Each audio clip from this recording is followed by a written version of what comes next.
professionals like Florence, the immigration consultants, I read it somewhere that holding like a Canadian passport in itself is a life hack. you probably will be factory working for the next 20 years. Because there was no center in Saskatchewan for language tests. You are able to help people integrate into the system. Some of the culture shock would just be how independent life was. The permanent residents that come in, they're adding so much value to the Canadian economy, to the diversity that we have here. Because our prime minister could be watching. Who knows? Because Yeah. it was too cold to understand how all that snow was going to eventually melt. I Because know. of course, it was my first time experiencing winter as well. So people like yourself creating podcasts like this. We've brought in medical doctors. We've brought in. So there's a version of every immigrant story that we get to hear and see. Every immigrant arrives in Canada with a journey to begin a life that would transform them and their family members. My guest today has lived on both sides of it as a registered RCIC and a CPA who has lived in Canada for so many years.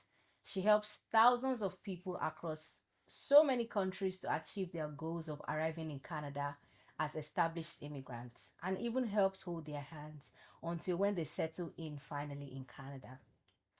Welcome to Legacy Conversations, powered by Leading Ladies Connect. My name is Abimbola, and I am your host, the founder of Leading Ladies Connect, a community created to connect women to each other, to opportunity, and to God as well. My guest today is Florence Akpan. She's a registered immigration consultant, a CPA, and also a business consultant. This conversation today will change your mind on so many things and also give you a mindset shift and the ability to achieve anything that you set your mind to do when you arrive in Canada. Please welcome with me Florence Akpan. Thank you. Thank you, Abimbola. How are you? I am awesome. Thank And you. you have, of course, made my day more awesome by, coming to studio. I'm happy to have you here. Thank How are you you. feeling today? I'm feeling excited. I'm very excited to be here today. Very excited to see you and meet you in person for the I first time. Very excited know. after years of online connect. So I'm very Yes, happy. yes. Well, I'm very happy to have this conversation with you because I know a lot of people feel like immigration or coming to a new country, of course, they are met with so many challenges along the way. But before we dive right into it, I want you to introduce us to who Florence is. I'm sure a lot of people might not know who you are. Who is Florence Akpan? So Florence Akpan first is a daughter. She is a sister. She's a wife and a mom. And I'm also a chartered accountant, like Abimbola said. And I'm a regulated Canadian immigration consultant. I'm a business consultant as well. And I'm also someone who is a lover of God and very passionate about living a life that has impact with everyone that I care to meet and comes across my way in a positive way. Awesome. So I know, but today is not really about credentials. We're talking about legacy now, like, Yeah. who you are, what you intend to be remembered by in the next 50, 60 years as an individual. So I just wanted to take it back to the beginning. Before what made you decide to even move to Canada in the first place? Why Canada? My parents. So I came to Canada as a teenager, right out of high school. Growing up, my dad had always told us that we would study abroad. I don't know if he said that just to make us work so hard at school and do really well so that we could get the grades to go abroad. He had the opportunity to work outside of Nigeria. I'm originally from Nigeria. So he would always come back with stories and things. And it was always something, it was something he did that created this something for us to look forward to. So I always knew that we were going to, once it was time for university, we were going to study abroad. So it was them. So for me, it was more of a path. Being a young child and a teenager, it was just like this was the next stage. And for us, for me, coming to Canada was the next stage to achieve my goals of growing up and becoming an independent adult. So that was the decision. It was my parents. It was Canada. There were other countries. There was America and Canada, but of course I did get admitted into Canada, a Canadian university first. So that just triggered the rest of the journey for me. Wow. And you've been here for how many years? I've been here for last December was 21 years. Whew. So, yeah, I've been here for that long. I arrived in Canada 2024, December 28. Wow. Sorry, 2004. I always miss that. 2004, December. Wow. 2004. 2004, where was I? That's a long time. Yes, That's a really, really long time.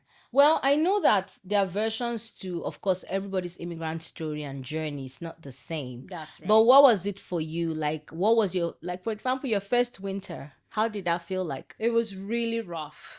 The first winter was rough, and there's always a story. I know people who have heard me talk before me have already heard this story and know it. It's coming. I lived about 10 minutes away from school. I went to the University of Saskatchewan, and I lived about 10 minutes away from school, and walking to school every day. Winter in Saskatchewan is not the way it is in Ontario. It is Ah, cold. You're in your minus 20s for days and 30s. And one of the days I was walking to school, it was so cold that my hands froze. I didn't dress as properly as I could. Like you dress and you thought you dressed warm, but when you get outside, it's not that warm. And my hands froze. I started crying and my tears froze. And then that day I knew I shouldn't cry anymore. ooh. You know, You're so talking like minus what?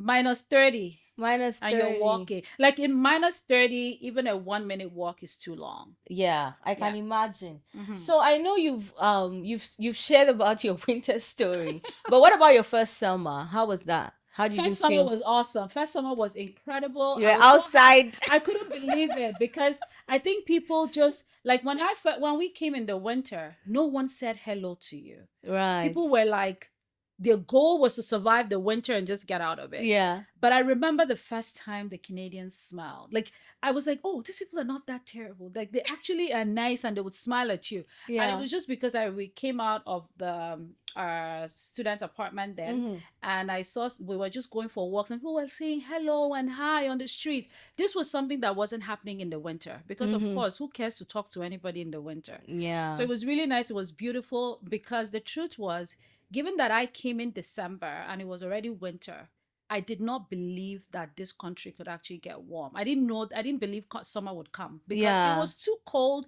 to understand how all that snow was going to eventually melt. I Because, of course, know. it was my first time experiencing winter as well. So, Oh, and but it you're was of course nice. a teenager. Yes, yes. Wow, that's amazing. Yeah. So, I mean, as an international student and adjusting to the culture shock, Mm-hmm. what were some of the culture shocks that, hit you when you arrived?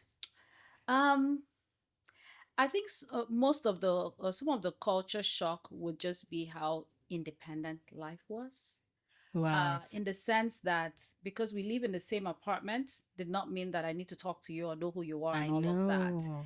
Because from back home, it's very communal that you Hmm. know your neighbors really well and all of that. So you could stay in the same room and not know the next person and all of Right. that. So that was one of the culture shock, getting to learn about the food, what to order, like when you go into a store, like a restaurant, like all the meals and all of that, figuring that out, figuring out, of course, the professors, how to interact with them, and Mm-hmm. which was a nice part. I think I just loved the openness of that aspect where they were a professor, but they were very approachable, Yeah. which was really nice. Just knowing that you could actually approach them and all of that was excellent. Wow. That Mm-hmm. must have been really amazing for you. So I wanted to, also ask about, some of the hardest parts Mm-hmm. of starting over that most people don't talk about. Mm-hmm. I'm sure in a new country, in a new system, you know, I know you immigrated here more, of course, like a child, Yeah. but most adult immigrants, of course, in your job now, probably Mm-hmm. you have access and, you are able to help people integrate into the system. Mm-hmm. What are some of the hardest challenges that immigrants face when they arrive here? Trying to integrate into the Canadian system that most people hardly ever share. Yeah, I think most of the things, and I'm glad that you preface that with like coming as a teenager It's very is different. completely different than when you come as an adult. Yeah. And I can even say that the only way I can truly relate today to my clients, of course, we have a lot of mature clients that are coming. They're coming after they've built careers and they've settled and all of that. It's just even my move from Saskatchewan to Ontario. That Mm-hmm. was like doing that move. I now had a family. I had my spouse, my kids. I had everything that I knew, and then now I have to figure it out here. Again. It was different when I came as a teenager because like it was just me. Like it was really easy. But doing that as it's tough because you have to build your community again. Yeah. You have to start finding all the things you did. You have to find new ways to do it or substitute for them because you can't do it. You have to encourage yourself that you can achieve those things.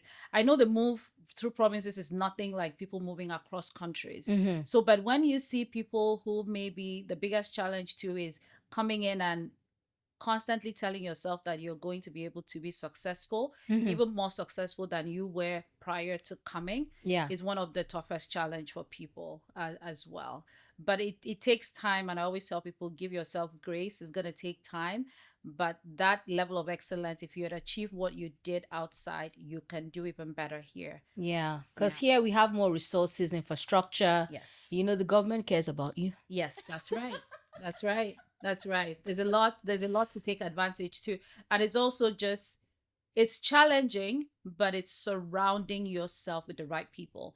And I think one of the things over the last 20 years that I have seen is also when you move, it's important to quickly find a circle that is achieving the things that you want to achieve, Yeah. or and all of that, because when you can see it, you can achieve it. Yes, I totally agree with you because now that we're talking about that and finding the right circles or the right people, there are people that move to Canada and maybe if you roll with people that are factory workers, you probably will be factory working for the next 20 years. Yes, that's Call right. center, if you're doing menial, if you find people that are already established professionals, Yeah. then you are able to make your way in Canada and find your way into tech or something. Yeah. So I totally agree with you.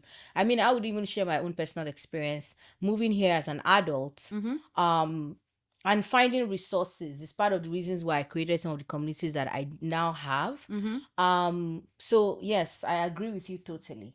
So I mean, you've committed your life's work into this very complex yet rewarding career, Yeah. helping people move here, get established, helping people either work, live, travel to Canada. Mm-hmm. How has that journey been with you being like, of course, the founder of InfoPlace Canada Mm-hmm. so far? It has been a journey. Hmm. It has been a journey. One of those ones where um, there are days of doubt. There are days when I'm like, I'm a chartered accountant. I could have had an accounting firm. What made me decide to create an immigration consulting firm? So it's not been all rosy. It's been a lot, especially when we deal with what we do. I think one of the biggest piece that is most challenging is that what we do, we don't control the final result. Yeah. Because as far as I'm concerned, every application that goes out of my office should be approved because it's met everything, every requirement and all of that. But that obviously is not the case. You deal with the policies that change and people are caught in it. But the flip side of it is helping people. What we do is so important because it's life changing. Yeah. When someone is able to come to this country, come to Canada, when someone is able to get through from being a temporary resident to a permanent resident to citizenship, you are giving them. So I read it somewhere that holding like a Canadian passport in itself is a life hack. Mm-hmm. Because it opens you up to a plethora of opportunities out there. So that piece of it has been very rewarding, and also knowing too that I am adding to the Canadian economy. Mm-hmm.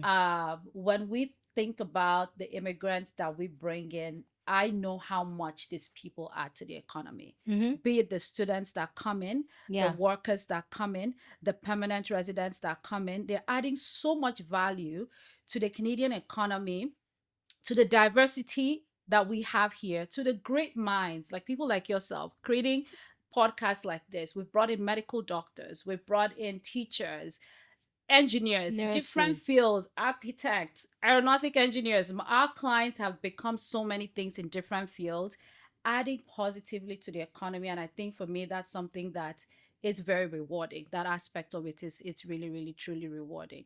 Wow. And in saying that, for me, I I'm I'm thinking about the fact that it's not just paperwork. No, It's changing the trajectory of a family. that's right. Because one person immigrating here can open the door for 20, 30 other people. I That's had a right. conversation during the week with an Uber driver. Mm-hmm. He's been here for 26 years Wow. from Iran. From Iran, yeah. He came here when he was a teenager. No, wasn't even a teenager, 10. He Mm. was 10 when he When came he here. came here. And he was the first person that came to stay with his uncle. But in that conversation, he made me realize that he has 17 family members in Canada as at today. Mm-hmm. Yeah. Just that That one one opening opening opened up the doors and changed the destiny of of. And this guy, you might be thinking Uber driver. And for those that are watching, Uber driver, he has a mansion in Markham. Can you imagine that? Yeah, He absolutely. has Very possible. children in the university. Yeah. 3 of his children are in universities. They are University. not below 26. Amazing. Right? Yeah. So that move has literally changed the course Changed. of their family forever. For generations to come, That's right. they would be Canadians, because he said he's not been back there since he left at 10. Yeah. So all Canada he is knows is Canada. Yeah. Like, because I was like, I always like to have these conversations, of course, just to hear what immigrants think and how their experiences have been. And of course, just to plug in, just to share people's stories is in the heart of what we do at Legacy Conversations. So, I mean, for me, asking those kind of questions and engaging my Uber driver is a natural for me. Trust me, if I'm in your Uber, I'm talking to you. That's right. Except if you don't want to talk to me. Something, yeah. There's definitely always something. No, that's incredible. And yes, it's life-changing work. And that's why even on our team, we take it so seriously. Yeah. The level of care that goes in, and even when our clients fight us for all the documents and all the things we're asking for, we know. We know. We know. Yeah. Well, so your first money conversation as a newcomer, do you remember what that looked like? My first money conversation. Did you work? Did you get a job? Or you were a student and your parents were just financing your lifestyle? Should I be honest? Should I be Please, politically correct? Honest. Well, let's hear I'll be it. honest. I was blessed, very lucky. My parents were able to support me while I was going to school here, but I also knew the importance of working.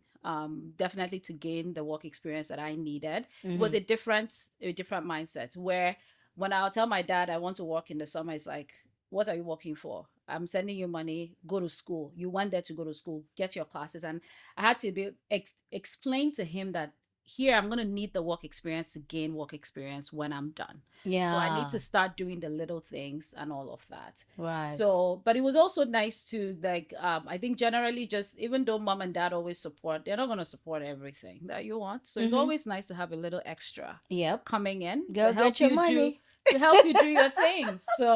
So yeah, it was good. It wasn't from a place of need, but it was always also from a place of needing to have the valuable experience and really understand how it is to be in Canada, gain that Canadian experience of working with Canadians and all of that, which was it's been so instrumental to my overall journey in Canada as well. Yeah, I can imagine. Yeah. And I think that you showing up at your now business, you lead over 150,000 people online. Yeah. That's influence. Yes. Like, how have you been able to, of course, gain the trust of your clients, and your business has evolved over the years, but what does that look like for you as a business owner? Or if somebody is listening or watching us right now, because of course people listen to the podcast in different, some people are working out, some people are going to the to school, some people are already established immigrants here that are like, okay, maybe I want to go into immigration consulting, for example. As a business owner who is an immigrant, who is a woman in Canada, what's your experience? I would say my experience has been great. As a business owner, it's been challenging. Sometimes it can feel lonely, which is also why I do my business coaching as well. So then you have people to talk to. it would start out even from the first point. I'm a chartered accountant. I was working for the government of Saskatchewan for the 10 years that I was doing my accounting. And at the time, I was already manager, mid-level manager in government before Mm-hmm. I quit to run my business, InfoPlace Canada. And at that point, I think it was even hard for me to find someone who had done what I was about to do. Mm. Because the question was, why are you leaving your government job? You have the benefits, you have everything, and all of that. Why are you moving away from that to go do? You're doing what? Immigration consulting? Because I don't think, and honestly, to the people that I talked to then, I don't blame them because they were not in it. They didn't see the vision. They didn't see how demanding it got. Because I started out combining it with working full time in the evenings and weekends, and it just got really busy. And I was like, one has to go, right? And just seeing that, getting that support and that leadership to be like, yeah, you could do that. There is potential. If there's demand for your service and you're offering good service, you can take the leap with it and build. Mm-hmm. So that wasn't there initially. So I had to look outside my circle. Mm-hmm. I had to look. Thank God for social media. Thank Right. God for online. And I always tell people, even if you can't find what you're trying to do and what you're trying to achieve around you, there is definitely someone out there that has done it before. Go find them, whatever country they are in, whatever place they are in. And that was what I did. So I had a whole bunch of these people in America who had quit their jobs and built their businesses. So I focused and I listened to them so much, and getting to know what needed to be put in place, what I needed to have to be comfortable to know that I could make that move. So those would be the beginning and the initial part of things, and then eventually getting to that comfort level that this is moving and this is thriving, and then I can grow beyond it just being me to having a team and all of that. It's taken a lot, but it's also been a lot of mentorship over the years from different sources and different mediums as well. Well, I know you have a solid team behind you at InfoPlace. Of course, in doing the research for this episode, I know you have solid immigration consultants on your team. But how has that been, you know, with building a team in a new, of course, country and interacting with clients internationally? I know you're Nigerian, Mm-hmm. doing business with Nigerians. Nigerians. Doing business with Nigerians, doing business with our people. One of the first things I'm gonna say is that Nigerians have supported InfoPlace, and to that I say thank you. Mm-hmm. I don't subscribe. I don't know what happens, but I have truly seen Nigerians come and support me. Mm-hmm. Nigerians chose InfoPlace first before anybody did. So I would always be grateful for every single Nigerian who supported the brand, who supported this thing that is ours. And when we come out there and represent, and when I serve, and when we do everything with InfoPlace, I want someone out there to know that there is a Nigerian owned company by a Nigerian Canadian somewhere that is doing something good, that is honest, that is ethical, that serves with integrity. So that's the first thing I would say. So of course, being able to serve Nigerians has been really, really, it's been such a gift for me, because I remember my first set of clients that I said, let's go to court. And they said, what do you mean? Why are we taking the Canadian government to court? And I said, because it's your right.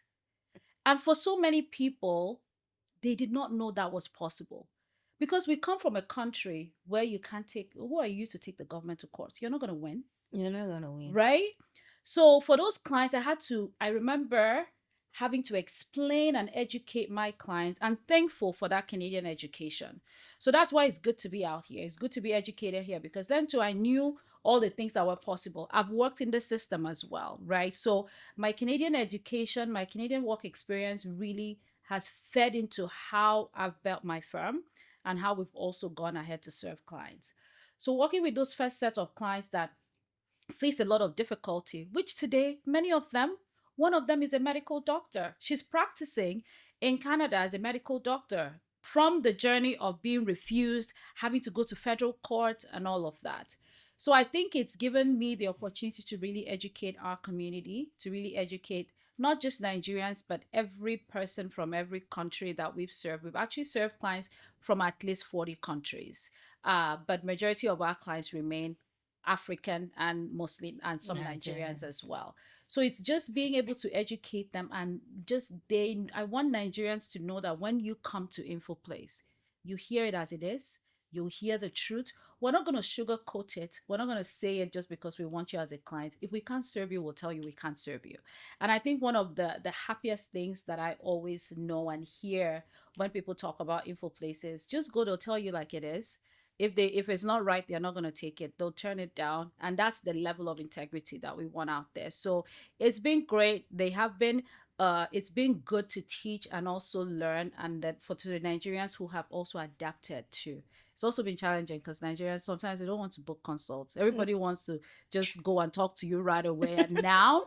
But for many people, because sometimes we serve really high caliber clientele, as a Nigerian you would know, those types of people where they can skip process and line, but we don't do that. I treat everybody the same, right? So everyone goes through the same process and all of that.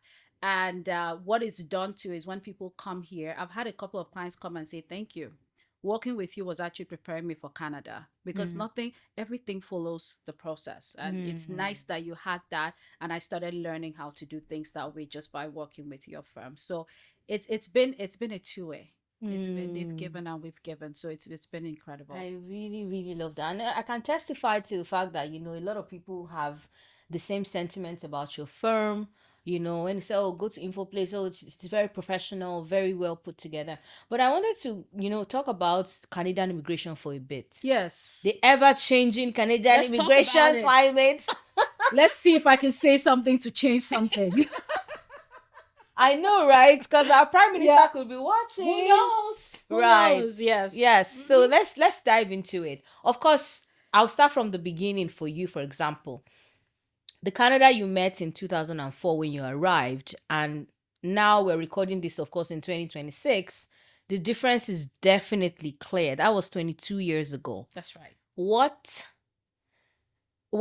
first of all, you're no G. You need to educate us on before and after. I have a lot of that. Yeah. So when I came in 2004, when you graduated, and I think I want a lot of people to know that even the Canada today is not as bad as it was.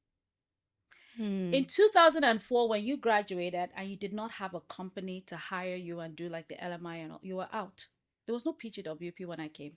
There was no postgraduate work permit. It started a year after, I believe in 2025. 2005 was when PGWP was implemented. And in fact, when it was implemented, it wasn't for everybody. It was for a certain group of people. So today, to have that, to move from that point where international students had to finish, just get your bags, leave the country, you had 90 days to find a job or leave, to now that there's post-graduation work permits and then PR. PR was it was only federal skilled worker that was there at the time. Yeah. Canadian experience class was introduced in 2015. And Express Entry was introduced in 2015. Canadian Experience Class was introduced sometime in between, right around when I was finishing my first degree. In 2009, there was Canadian Experience Class. I think maybe 2008 was when it started. It was fabulous, Abimbola. Like, it was so good. Like, for us that studied in Canada, we knew, like, we were not worried about becoming PR. I'm telling you, like, I was just like, I knew I was gonna become a Canadian PR. That's how it was. And so today, when I see my clients come and they're losing sleep, they're stressed, people are going into depression just because of all of this.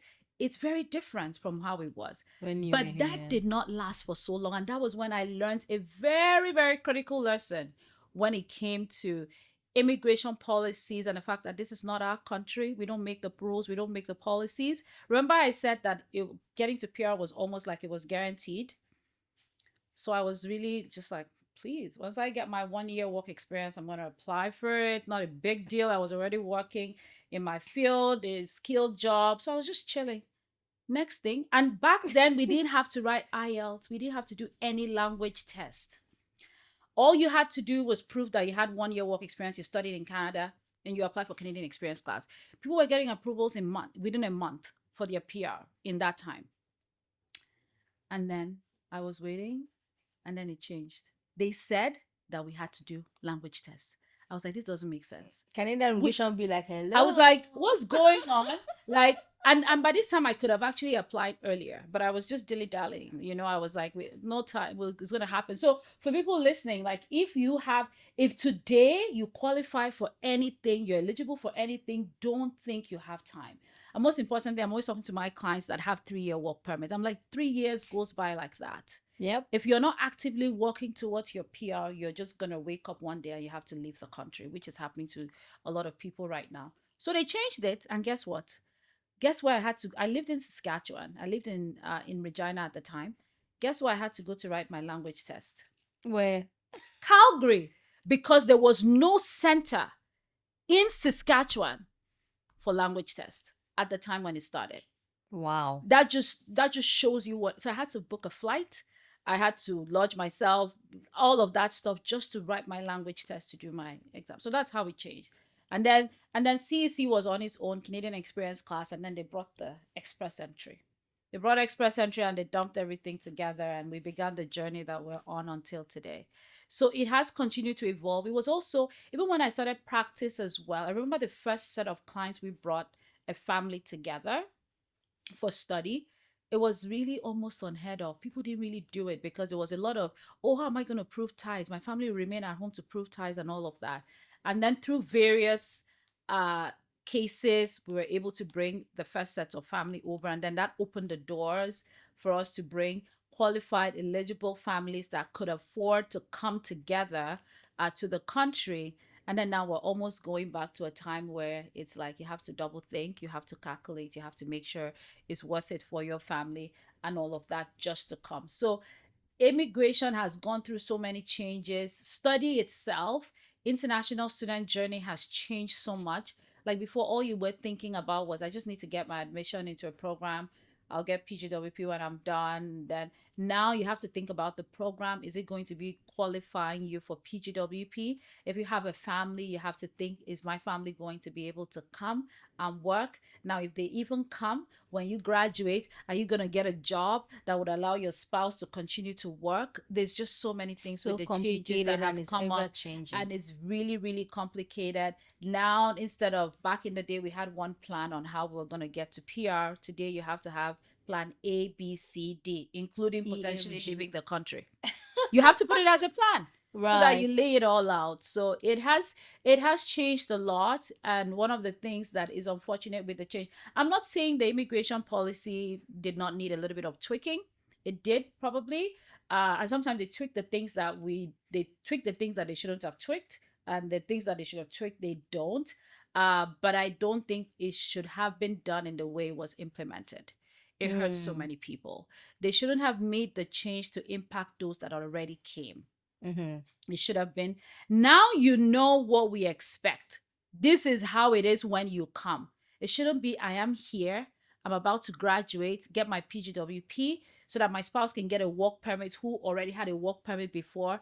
And now you're telling me, no, you have to get XYZ type of job before your spouse can continue working. That's really unfair to families. Yeah. That's really, really unfair. Yeah. Well, I think, and if anyone in government is listening or watching right now, most of these conversations are needed with, professionals like Florence, the immigration consultants, the public, and of course, immigrants in general, to know what we think and how best we can work hand in hand with the government of Canada to ensure that, Canada is home for all. Yeah. And, the policies are forward thinking. Yes. And making Canada one of the strongest nations, because that's why we are here. We love Canada. And Canada has changed the lives of so many of us. Yes. So please, let's think about that. Yeah. And I think one thing that I'm going to add there is international students or temporary foreign workers that are already here. There is nobody that is as integrated as those people. When you come here and go to school for 4 years, you have been slowly learning how to be Canadian. Right. When you graduate or when you come from your home country to work, you have been slowly learning what it means to be in the Canadian workplace and all of that. So when you tell me you're looking for immigrants, they're already here. Why are you not helping the ones that are here settle? Why should a student who has a degree an aeronautic engineering degree that is hard to find from your school, trained in your country, working for 3 years, be worried that they can't get to PR and they're leaving the country. Please, it Make it make make sense. it make sense. Why should the doctors that are here struggle to integrate when healthcare is suffering? So kudos to the minister and the team for the pathway that they just implemented this year for medical doctors. That's great. That's something that we should have had many years ago, because they're coming. Why should a doctor be struggling to figure out to get express entry scores up to I get cut off know. and all of that when we are struggling? These doctors are not, they're already working in the system. Right. And all in all areas as well. I believe that what Canada needs to do is separate those people who come to study, and at least when they finish, an employer finds them worthy to work with them. Those people should be given the opportunity. Yes. A lot of people say, yes, it's impacting jobs for Canadians and all of that. Well, yeah, let the numbers speak for itself when it comes to that. Yeah, as because well. I feel like, and in talking about this, I'm thinking about how immigration status actually affects how you show up. Because if you're on temporary status, you're not able to do so much because Yes. you feel like I'm not settled. I don't This is know not what home I'm yet. waiting for a decision. That waiting weakens the heart, kind Yeah, of, it right? does. And I mean, there are many temporary foreign workers who have funds and savings to maybe even invest and buy a house, but they're not. Why would I buy a house in a country The where I'm economy is temporary? suffering. When Yeah. I know that tomorrow I may not get status, and maybe I'm going to keep my money in my account so that if I have to leave, I can leave with my money. So Hmm. there's a lot. There are people that maybe want to start businesses. Why am I going to start building when I don't know if I'm going to be given the opportunity to stay here permanently? Right. So there's a lot behind the scenes that needs to be done to help that. But then again, on that side, that's even the people that are here. And it's even on the side of who the government also lets in to the Mm-hmm. country. I know we don't, it's not everybody Canada wants. Mm-hmm. It's not open for all, Mm-hmm. but it's for quality, eligible people, people that are going to come and uphold the standards and the quality of the country as well. So even that needs to be looked at, because Right. we have situations where quality experienced clients are turned down, and then others that come through, you wonder how, right? Mm. So there is that as well. So I think there has to be overall fairness and transparency across the board, across all countries, across all people, to make sure that that is happening too, and we're not losing. And I can give you examples.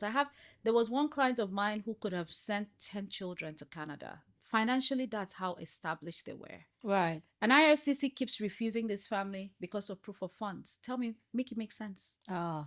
Legitimate funds from legitimate sources, verifiable, and then those types of things happen. Right. So I think there's a little bit of gap on that side in terms of just making sure that we are looking at and truly selecting the best of the best and Right. giving the opportunities to those that truly deserve it as well. I agree. I agree totally. And I think an episode of this legacy conversations would actually get to Immigration Refugee Board because like IRCC and everyone else that needs to know the government and things, because even personally, experiences of people that I've known, I've shared, people that are very qualified, you wonder why their visas are denied or Mm-hmm. why, when you get the GCMS notes, you're like, Yeah. hello, Yeah, that So happens. that really does make sense. But yeah, let's go to who Florence is, of course, apart from like your immigration consulting and everything else that makes you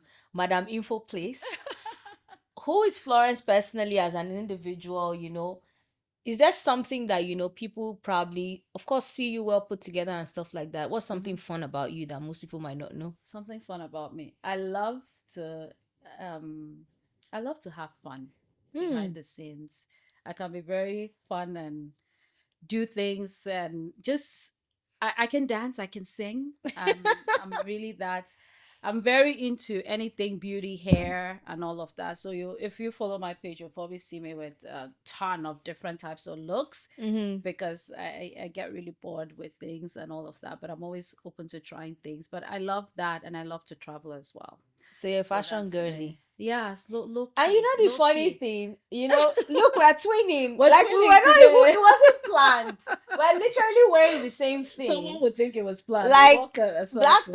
turtleneck, same white leg pants. Yeah. It's so funny. When I saw, I was like, hello, we're Yeah, twins. we're twinning. Yes, yes, we are. Oh my Yeah, we are. God. No, so So outside work, I just love to throw it down and just relax and just be myself and be engrossed with the family and all of that. nice, Yeah. nice, nice.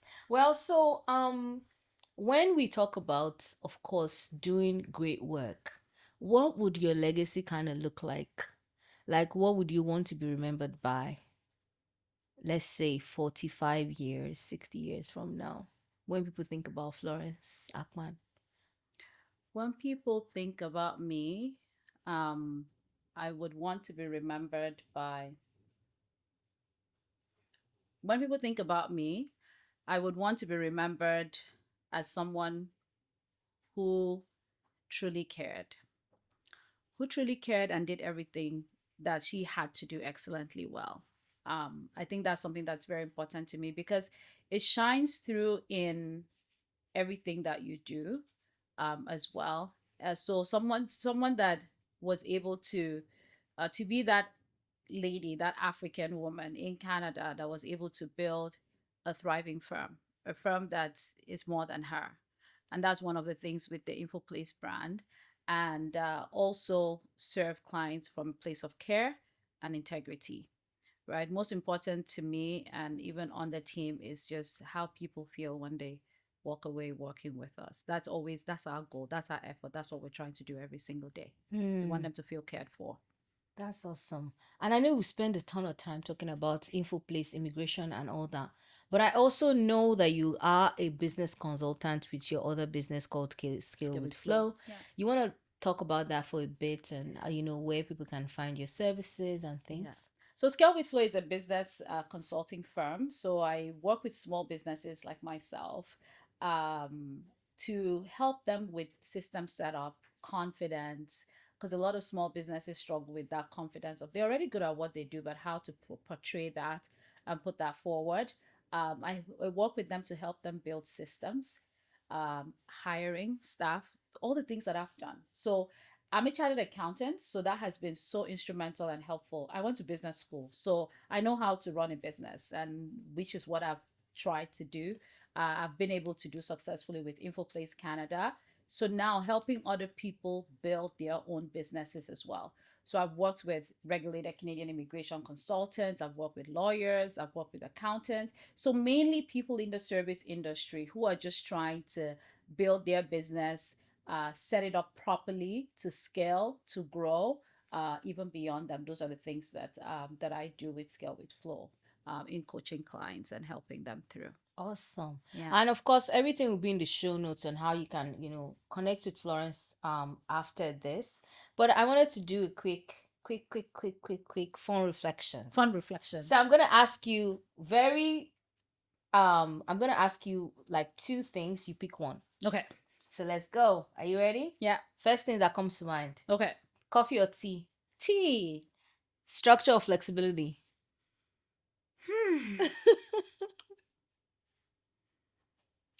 That's a tough one. It would depend on the scenario, but I'll always say flexibility. Okay. So stability or freedom? Stability. Risk or uncertainty? Risk on risk. Okay. Early mornings or late nights? Late nights. That's a late night girl. Leading quietly or being visible? Leading quietly. Okay. So, what kind of leader are you behind closed doors? What kind of leader am I behind closed doors? I would love my staff to respond to that question, actually. I love that. I love my staff to respond to that. But I would say behind closed doors, um, I am very I first off, I try to make my team fun. Hmm. I love, even when I'm hiring, if I don't see you as someone that can be my friend, I'm not hiring you, That makes sense. because that's so important to me. Right. We're going to spend a lot of time together, and I need to love hanging out with you. Right. Right, so it's really really important. So I mean, if you're listening to this and you're applying for my job, you just know one of your key expo, she has to like you. Right, Yeah. so that's key for me, because the team dynamic, the culture is really important, and that's what we try to create. A team where everybody is very supportive. Right. We work with each other to achieve our goals and all of that. So that's it. So, but I'm also very firm. Excellence is so important to me, and I think it's also there to a fault as well. It's also an area that I'm trying to level up on, and find a good balance. But it's what has brought us to where we are. So I demand a lot of excellence from every team member, Right. but I'm also learning to also give grace as Hmm. well. So generally, it's behind the scenes, it's fun and work. We're laughing, we're crying together, but we're also achieving goals at the same time. That's the best way. I mean, if the environment at work is nice, people Yes. show up better, right? Yeah. So I also wanted to, dive deep into like your personal journey. Mhm. What moment in your life has humbled you the most? I think moments in my life that have humbled me the most is sometimes having a plan and it actually doesn't go well. When God Like, is like, no, yeah, to like the left. I'm very positive. I'm always very, everything I lay my hands to do, Prosperous. everything I want to do, I believe that it's going to be the best thing that has ever been seen or Right. heard. Right. And when it doesn't go well, I'm like, Florence, calm Oh, down, wow. calm down. So those would be the time. I think those are always my like, okay, yeah, you still have work to do type of thing. Yeah. Right. We're bringing the conversation to a close now. I know a lot of people will probably be wondering, of course, where to find you. Maybe they wanted to book your immigration services and things like that.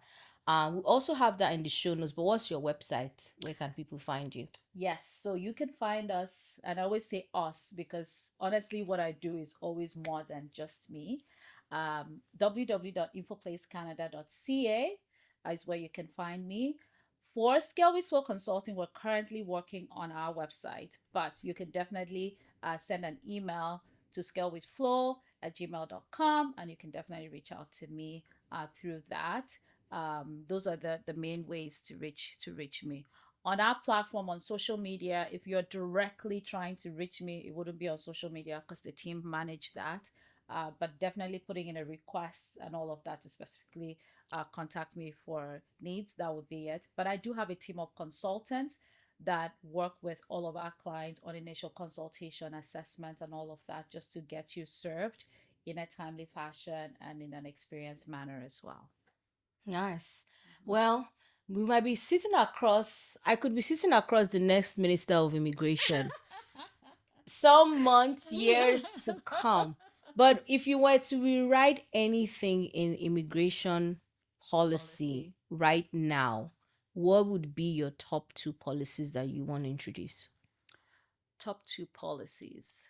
My number one would be something that makes it easy. Would be a policy that would ease the transition of international students that have studied here and have been able to secure jobs here to be able to call Canada home. That would be number one.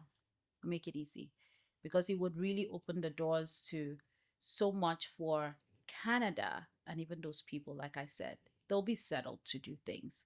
So that would be the first policy that I would do put there. The next policy that I would consider implementing as well would be, I think ISS is already doing that right now, but when it comes to students, the changes that have been made so far have really tightened the options there, and it's impacting colleges. People are closing, all of that across the country.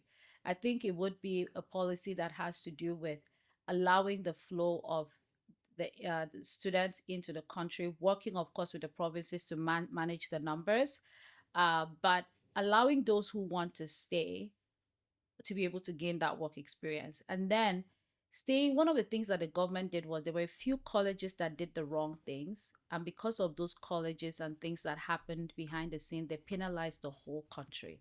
I would just focus on those who are not obeying the laws and not take them and use their punishment for the rest of the country, because some schools didn't have to go through that. Now I'll shut them down. I'll shut those ones down and just leave the other ones going. And then that serves as an example to every other person that we have to follow the rules if we don't want to get into this. Right. Yeah. Well, I wanted to close by this, of course. If you had the opportunity to meet the Florence that have arrived in 2004 versus the Florence that is sitting across me right now, what would you be saying to that little girl who arrived here in that cold minus winter? Yeah. I would tell her that she would still not love winter. I mean, you never really 20 get used years to the later, cold. you will not love winter. But I would tell her that there are truly many parts to success. And as long as you stay being excellent at what you do in every field, you will be successful. That's what I would tell her. And the reason I would tell her that is because I came to Canada with the dream of being a medical doctor. And here am I today. Right? So different journey, and that in itself is a different podcast, because there were so many ups and downs. Realizing that as an international student, which is what led me to having InfoPlace, where I'm just trying to give information that you can find helpful in your journey if you're thinking of coming, if you're already here. But coming here to realize that truly as an international student, being a teenager, that you're not going to be able to do medicine. You can't do it. It's just for permanent residents and Canadian citizens. Realizing that, and then trying to figure out my way around. Okay, maybe I'll do pharmacy. Same thing. And then landing, I'm like, you know what, I'm just going to do business. Because thankfully, I did accounting and I loved it. I did excellently well. And I'm like, oh, I'll go into business. Although I do feel strongly that this was, of course, the path that God kept for me, because I love what I do right now. I wouldn't want to be a doctor. I don't think I would have loved being a doctor because I don't like the hospital. But whatever the case, it's just one of those things where for people who are listening and you're in this point where you are stuck, you're not sure what you need to do, what your next step is, what I can just tell you is in the little and in everything that you do it excellently well, and God will continue to just chart the path and open the doors, and then you're going to be successful. You have to just have that really strong positive belief that things will work out well, and they truly do, because your mind determines so much of what you eventually become. Wow, that's so encouraging to hear, even for me that I've been here for a couple of years. Mm-hmm. But I wanted to talk about something you just spoke about now. I'm hearing it for the first time. So, are you telling me now that a 16-year-old who arrives in Canada today cannot be a medical doctor, or have the policies changed? Except you are a Canadian citizen or a permanent resident. Medical school is not open. And it's because they have limited seats. They don't have enough seats. So they have to give preference to the locals. So imagine that you have a Canadian child and then an international student now gets a seat. Then you were a Canadian citizen and you're here paying taxes and your child can go to school. That's what it is. Okay, that makes So it's sense. very competitive. However, it also accounts for why people spend hours in emergency rooms. Yes, because the seats are not enough. Exactly. Like in the U of S, when I explored and started reading, it was actually trying to get into med school that made me know what permanent residence was. Because I'm reading the requirement, like you have to be a permanent resident or a citizen. And I'm like, what's that? Right? That's where this whole immigration need and journey to get there was, because eventually I still somehow had that dream until I just like, I'm not going to waste that much time trying to do that. So you have to be a Canadian citizen before you can study medicine. Most of the medical schools in Canada, it's not open. So you will see a lot of Canadian kids, and I did have friends that even still did not because they were not smart enough, because of the limited quota. Many of them went to the Caribbeans to go to school, went to the US, some have gone to Europe to do their med school because there's not enough seats here. Yet Canada has enough children and students that actually want to go into that field. So again, that's not immigration policy, but I would change that. I would ask the government to invest more into expanding the medical schools. There are Maybe kids build more here, schools. build more schools. There are schools here, there are children here that are here, that understand the culture and all of that, what it means to be Canadian. Let them have the opportunity to go to med school. Or even, in thinking about it, when experienced people come here, they go through challenges of even converting the experience from home Yeah. to becoming doctors here. Doctors Like, here. I remember I had a colleague who was a doctor. My first job when I came to Canada was the call center. I was on the phones, Yeah. making all those calls. And I remember that, he was working at the call center and he was an established doctor in Nigeria. Yeah. So, those kind of things make people take like feeling like they took like 100 steps backwards. Yeah. So, if we're able to change this kind of policies, I think it will really make a lot of sense, for immigrants who come here to be able to use their experience, integrate into the system, bring their value on board. And I think that policy was just introduced this year. Yeah, they're making a lot of good changes. And I think for the first time, I always talk about this, my incredible client. If you're listening to this, I'm so proud of you. She got through in about 3 years of being in Canada. She was able to actually practice as a medical doctor. That's the fastest I have seen for someone who came from Nigeria in my 20 something years of being in Canada. And that's like 1 out of 1,000. Do you understand? So it's taken years. I know they're doing things better. There's more information out there and all of that, but I know that it can be better. Definitely can be better. Wow. Yeah. Thank you so much, Florence, of course, for joining us. Our time is way well spent. Yes. But I also wanted to thank you for trusting us with your story and, of course, being here with us today. And, I wanted to say this to everyone who is watching. If this has resonated with you, or of course you've enjoyed this episode, I want to ask you to please subscribe to our channel anywhere you're listening to us or watching us from. Follow us, subscribe, like, follow, anything. But on a final note, in closing the show, I wanted to say to you, whether you're an immigrant, an established professional, or somebody who is even building from scratch, or even if you're thinking about the journey of moving here, no matter where you are in life right now, you're not behind. You're just becoming. That's right. All of us had to start from somewhere, and we're all on this journey called life. We're all a work in progress. I wanted to say thank you so much for spending your time listening or watching Legacy Conversations. This is just the beginning, and your legacy is still being written. I'll see you on the next episode. Thank you again for joining us. My name is Abimbola, and I'll see you on the next one. Thank you, and stay well.